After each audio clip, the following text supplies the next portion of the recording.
Shukla and you are watching Clubs of Law Academy. आज हम बात करेंगे सेक्शन 13 की। इससे पहले प्रीवियस वीडियो में मैं क्या बात कर रही थी, सेक्शन 10, 11 और 12 की। आज हम देखेंगे कि हम अनबॉर्न पर्सन के बेनिफिट के लिए प्रॉपर्टी कैसे ट्रांसफर कर सकते हैं। जनरली सेक्शन 5 क्या कहता है? सेक्शन 5 कहता है जो हम प्रॉपर्टी है वो लिविंग टू लिविंग पर्सन, एक लिविंग पर्सन से दूसरे लिविंग पर्सन को ही प्रॉपर्टी ट्रांसफर कर सकते हैं। बट ये एक स्पेशल केस है जहां पे हम क्या करेंगे, जो पर्सन एग्जिस्टेंस में नहीं है, जो अनबॉर्न है, उसको हम प्रॉपर्टी क्या करेंगे, ट्रांसफर करेंगे। ये एक्सेप्शन नहीं है, ये क्या है, सेक्शन 5 का एक्सटेंशन माना गया है। सेक्शन 13 क्या होता है, इसमें एक पर्सन है, इसमें क्या जनरली क्या होता है, प्रॉपर्टी हम डायरेक्ट ट्रांसफर नहीं कर सकते अनबॉर्न पर्सन को, बट अनबॉर्न पर्सन के बेनिफिट के लिए हम प्रॉपर्टी को ट्रांसफर कर सकते हैं। अब हम क्या होगा, यहाँ पे प्रॉपर्टी, हम जो अनबॉर्न पर्सन है उसको हमें प्रॉपर्टी ट्रांसफर करनी है, तो हम उसके लिए क्या करना पड़ेगा, हम डायरेक्ट ट्रांसफर तो नहीं कर सकते। क्यों नहीं कर सकते? क्योंकि वो अभी यहाँ पे अनबॉर्न क्या, ये भी देखना पड़ेगा अनबॉर्न पर्सन कौन सा अनबॉर्न पर्सन है। मतलब जो पर्सन अभी मदर की वोम में भी नहीं है, मतलब उसका कहीं अता पता ही नहीं है उस पर्सन का, तो वो क्या होगा, अनबॉर्न पर्सन होगा। जब वो अनबॉर्न पर्सन हो जाएगा, उसको कैसे प्रॉपर्टी दी जाएगी, मतलब अभी वो एग्जिस्टेंस में ही नहीं है अनबॉर्न पर्सन, हम पहले से प्रॉपर्टी उसके नाम ट्रांसफर कैसे करें? तो अब जब नहीं है तो उसको कैसे करेंगे? तो इसके लिए हमें पहले क्या करना पड़ेगा, हम डायरेक्ट ट्रांसफर नहीं कर सकते, हमें क्या करना पड़ेगा, ट्रांसफर इनडायरेक्टली ट्रांसफर करना पड़ेगा। ट्रांसफर करने से पहले हमें क्या करना पड़ेगा, एक प्रियर इंटरेस्ट क्रिएट करना पड़ेगा। जैसे एक प्रॉपर्टी ट्रांसफर करना चाहता है अपने अनबॉर्न पर्सन को, तो अब उसके लिए क्या करें, वो डायरेक्ट तो ट्रांसफर नहीं कर सकता, तो उसको एक इंटरेस्ट क्रिएट करना पड़ेगा, प्रियर इंटरेस्ट क्रिएट करना पड़ेगा। तो यहाँ पे क्या होगा, जो ए है अनबॉर्न पर्सन को ट्रांसफर करने के लिए इससे पहले बी को प्रॉपर्टी ट्रांसफर करेगा, कहेगा कि तुम ट्रस्ट के, हमें क्या करना पड़ेगा, हमें ट्रस्ट क्रिएट करना पड़ेगा। तो यहाँ पे क्या होगा, बी को प्रॉपर्टी को ट्रस्ट के थ्रू, ट्रस्ट की तरह ट्रांसफर करेगा, बोलेगा तुम अभी प्रॉपर्टी होल्ड कर दो, जब अनबॉर्न, जो सी अनबॉर्न चाइल्ड है वो होगा तब तुम उस प्रॉपर्टी को उसको दे देना। तो यहाँ पे क्या करना पड़ेगा, बी को इंटरेस्ट क्रिएट करना पड़ेगा पहले। और लेकिन हमें ये भी देखना पड़ेगा, जो हम अनबॉर्न चाइल्ड को प्रॉपर्टी ट्रांसफर कर रहे हैं वो कैसी होगी, एब्सोल्यूट ट्रांसफर होगी। ऐसा ना हो कि जो अनबॉर्न चाइल्ड के बाद हम किसी और को प्रॉपर्टी बाद में ट्रांसफर करेंगे, कि बी के सी के हो जाने के बाद, उसके मरने के बाद हम वो प्रॉपर्टी किसी और को चली जाएगी। तो यहाँ पे तो क्या होगा, यहाँ पे लाइफ इंटरेस्ट क्रिएट हो जाएगा, तो वहां पे ये जो प्रॉपर्टी क्या होगी वो वैलिड नहीं मानी जाएगी। यहाँ पे सिर्फ अनबॉर्न पर्सन को हमें पूरी की पूरी प्रॉपर्टी ट्रांसफर करनी पड़ेगी। ठीक है, अब ऐसे भी हो सकता है ए बी को बोले कि तुम प्रॉपर्टी को होल्ड कर लो, अब तुम जब तक, अब क्या, बी जब तक बोलेगा कि तुम्हारे जीते जी जब तक अगर नहीं होता है तो तुम वो प्रॉपर्टी सी के पास चली जाएगी, और फिर अनबॉर्न पर्सन हो जाता है तो वो जो प्रॉपर्टी है सी के पास, वो अनबॉर्न पर्सन के पास चली जाएगी। ठीक है, और पूरी की पूरी प्रॉपर्टी जाएगी, उस पर कोई कंडीशन नहीं लगनी चाहिए। ठीक है, इतना हमने बात कर ली। अब हम क्यों करते हैं, क्योंकि हम जो प्रॉपर्टी है, आपको वो पर्सन है अनबॉर्न पर्सन है, वो एग्जिस्टेंस में तो है ही नहीं, तो अब क्या होगा, प्रॉपर्टी को हम विदाउट रेशनलिस्ट तो नहीं छोड़ सकते, विदाउट ऑनर तो नहीं, ऑनरशिप तो नहीं, विदाउट ऑनर के तो नहीं छोड़ सकते प्रॉपर्टी, तो इसलिए हमें क्या करना पड़ेगा, प्रियर इंटरेस्ट क्रिएट करना पड़ेगा प्रॉपर्टी में।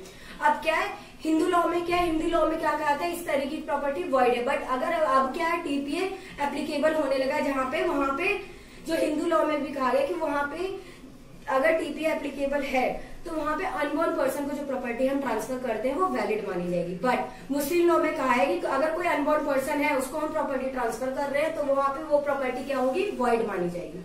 ठीक है, अब जैसे हम एक एग्जाम्पल लेते हैं, अब हम देखते हैं इसमें सेक्शन 13 में 3 पॉइंट्स की बात करें। क्या क्या बात करी गई है, कोई भी डायरेक्ट ट्रांसफर नहीं होना चाहिए, प्रियर इंटरेस्ट क्रिएट करना पड़ेगा और एब्सोल्यूट इंटरेस्ट क्रिएट करना पड़ेगा। हमने क्या बताया, रेशनलिस्ट प्रॉपर्टी को हम बिना ऑनरशिप के प्रॉपर्टी नहीं रख सकते, तो इसलिए हम क्या करेंगे, प्रियर इंटरेस्ट क्रिएट करेंगे। नो डायरेक्ट ट्रांसफर, हमने बात करी थी पहले, जो अनबॉर्न चाइल्ड है उसको हम प्रॉपर्टी क्या नहीं कर सकते, डायरेक्ट ट्रांसफर नहीं कर सकते, उसके लिए हमें क्या करना पड़ेगा, एक ट्रस्ट क्रिएट करना पड़ेगा प्रॉपर्टी को अनबॉर्न चाइल्ड को देने के लिए। ट्रस्ट जरूरी है, विदाउट ट्रस्ट हम प्रॉपर्टी को क्या नहीं कर सकते, अनबॉर्न चाइल्ड को ट्रांसफर नहीं कर सकते। तो यहाँ पे क्या हो गया, इनडायरेक्ट ट्रांसफर होगा।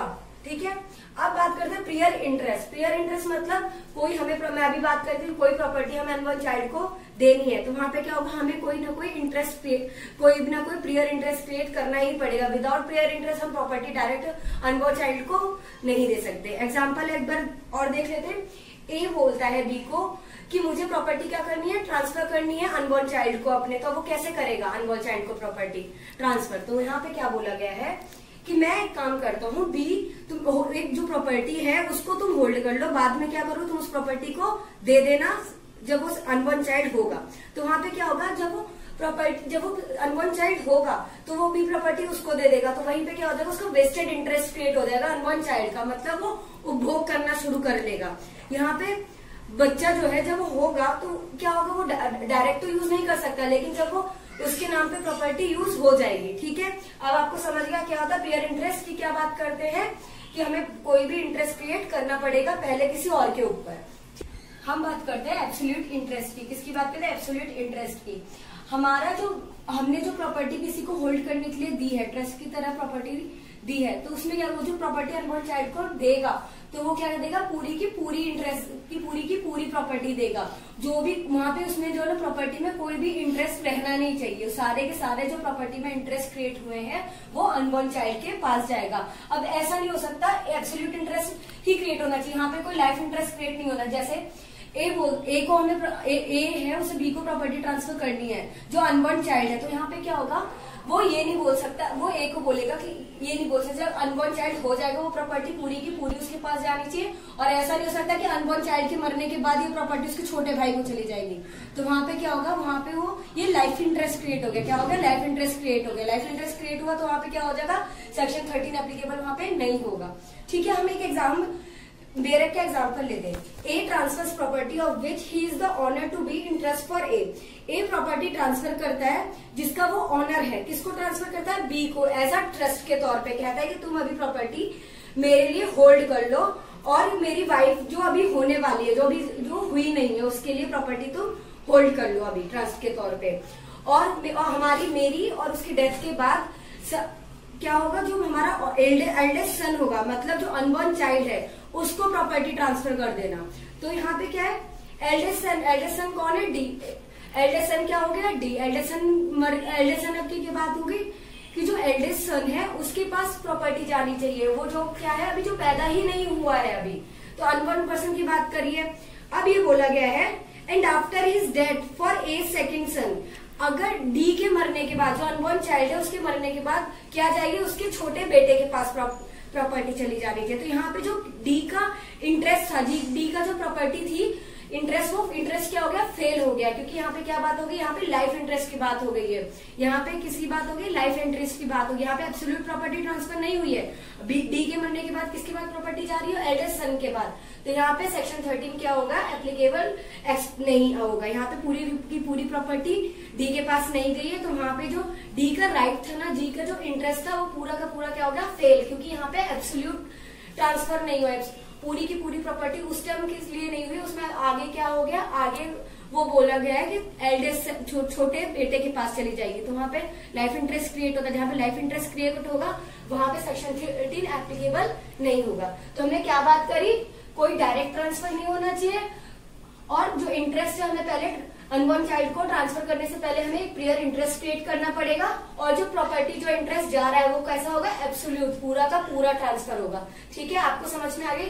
तो अगर आपको सेक्शन 13 समझ में आ गया, so please like and subscribe my channel. Thank you so much.